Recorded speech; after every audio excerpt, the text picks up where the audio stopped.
లక్షలాది మందికి మన తెలుగు మ్యాట్రిమోనీ ద్వారా వివాహాలు జరిగాయి. తెలుగు వారి number 1 choice Telugu matrimony.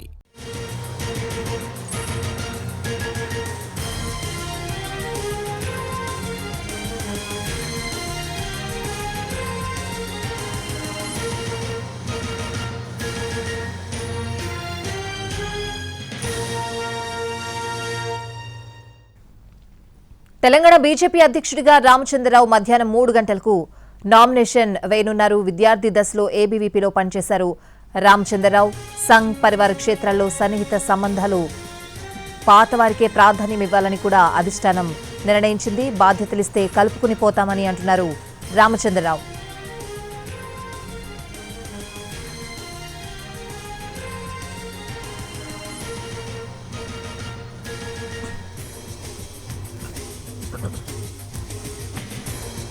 Telangana BJP అధ్యక్షుడిగా మాజీ ఎమ్మెల్సీ రామచంద్రరావు పేరు దాదాపుగా ఖరారైనట్లు తెలుస్తోంది.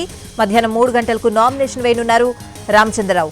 ఇప్పటికే చాలా మంది నేతలు రాష్ట్ర అధ్యక్ష పదవికి పోటీ పడగా అనూహ్యంగా రామచంద్రరావు పేరు తెరపైకొచ్చింది. పార్టీలో ఎప్పటి నుంచో ఉన్న పాత నేతలకు అవకాశం ఇవ్వాలని అధిష్టానం భావించింది. ఇందులో భాగంగా తెలంగాణ బీజేపీ అధ్యక్షుడిగా రామచంద్రరావుకు అవకాశం ఇస్తున్నట్లు సమాచారం.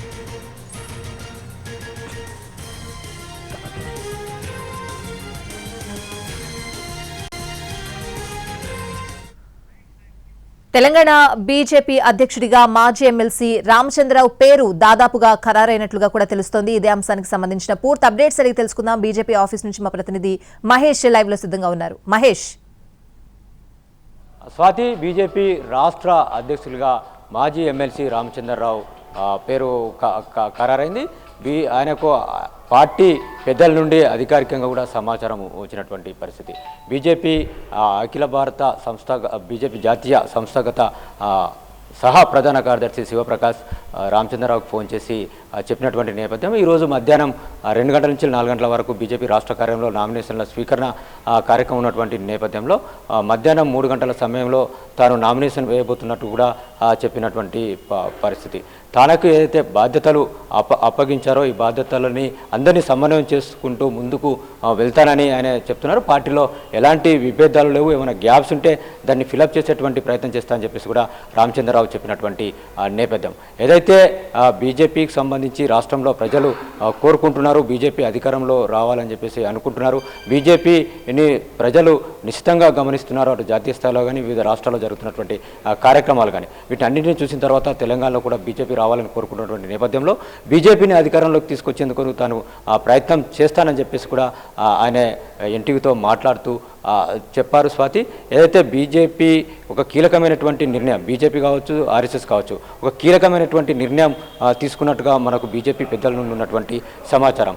ఎట్టి పరిస్థితుల్లో కూడా బీజేపీని కొత్తగా వచ్చిన వారికి అప్పగించొద్దన్నటువంటి ఒక ప్రాథమికంగా సూత్రప్రాయంగా ఒక నిర్ణయానికి వచ్చినట్టుగా తెలిసింది. అందులో భాగంగానే ఇటు తెలంగాణలో కానీ అటు ఏపీలో కానీ బీజేపీలోనే బార్న్ అండ్ బాటప్ బీజేపీలోనే పుట్టి పెరిగినటువంటి వ్యక్తులకు అంతకుముందు విద్యార్థి దశలో ఏబీపీలో కానీ ఆర్ఎస్ఎస్లో కానీ పనిచేసినటువంటి వ్యక్తులకే ఈరోజు 2 రాష్ట్రాల్లో బీజేపీ అధ్యక్ష పదవులు ఇవ్వబడుతుంది. అటు ఏపీలో మాధవ్ కావచ్చు, ఆయన కూడా అక్కడ మాజీ ఎమ్మెల్సీ, ఆయన కూడా ఏబీవీపీ ఆర్ఎస్ఎస్ బ్యాక్గ్రౌండ్ ఉంది. ఆయన మొదటి నుంచి కూడా వాళ్ళ ఫ్యామిలీ కూడా బీజేపీ సంఘ పరివారకు సంబంధించినటువంటి ఫ్యామిలీ. అదేవిధంగా రామచంద్రరావు విషయానికి వచ్చినట్లయితే రామచంద్రరావు కూడా బీజేపీలోకి రాకముందు ఆయన ఏబీవీపీలో కీలకంగా పనిచేశాడు. యూనివర్సిటీ రాజకీయాల్లో కూడా కీలకంగా వివరించారు. సంఘ పరివార క్షేత్రాలకు సంబంధించినటువంటి దాంట్లో పెద్దల తలలో నాలుకగా మెలిగినటువంటి నేపథ్యం. సో వీటిని దృష్టిలో పెట్టుకొని ఇద్దరిని ఇక్కడ రామచంద్రరావుని అక్కడ మాధవ్ని బీజేపీ ఎంపిక చేసింది. ఏదైతే పార్టీ రాబోయే రోజుల్లో కీలకమైనటువంటి నిర్ణయాలు తీసుకోబోతున్నటువంటి పరిస్థితి. అంతేకాకుండా జాతీయ స్థాయిలో కొత్త వారికి ఎక్కువగా అవకాశం ఇస్తున్నారు.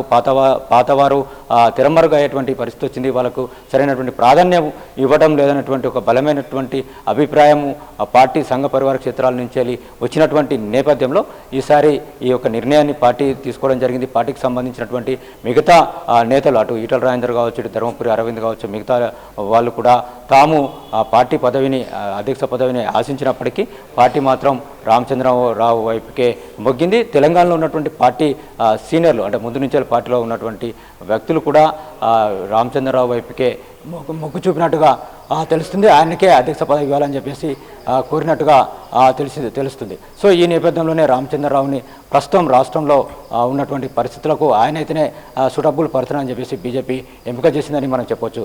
Swathi. Right Mahesh, thanks for the updates.